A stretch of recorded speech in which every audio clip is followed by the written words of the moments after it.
बिहान सबेरै 8 बजेको गहिरो निन्द्रामा म ढोका ट्याक ट्याक गर्छ। मैले यहाँबाट आवाज दिन्छु, को? उताबाट जवाफ आउँदैन।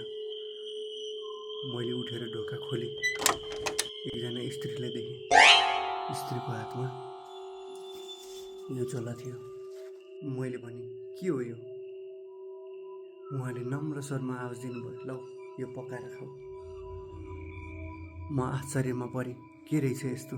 एका बिहानै आएर अर्काको घरको ढोकामा ट्याक ट्याक ट्याक गरेर झोला दिएर पकाएर खाऊ भन्ने। को हो यो मान्छे?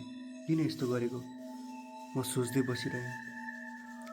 त्यसपछि मैले यो झोला लिएर कोठामा छिरेर फेरि सुतेँ। उठेर फेरि यसो हेरेको, त्यो झोला देखेँ। झोलामा के रहेछ भनेर मैले हेरेको, झोलाभित्र टिफिन रहेछ। अनि मैले यो टिफिन खोलेर हेरेँ। टिफिनमा के रहेछ भन्दाखेरि चाहिँ मासु रहेछ। थ्याङ्क यू सानोमा। भोलि पनि यस्तै गरी आउनु होला, बिहान ट्याक ट्याक ट्याक टुक टुक टुक गर्नुहोस्। म सुते जस्तो नाटक गर्छु, नभए 8 बजीको अलार्म राख्छु। त्यसपछि फेरि तपाईँहरू यस्तो कुखुराको मासु ल्याइराख्नु होला, म पकाइरहन्छु, म खाइरहन्छु। तपाईँ आइरहनु, म खाइरहन्छु, तपाईँ ल्याइरहनु, म खाइरहन्छु। धन्यवाद, थ्याङ्क यू, शुक्रिया, वेलकम।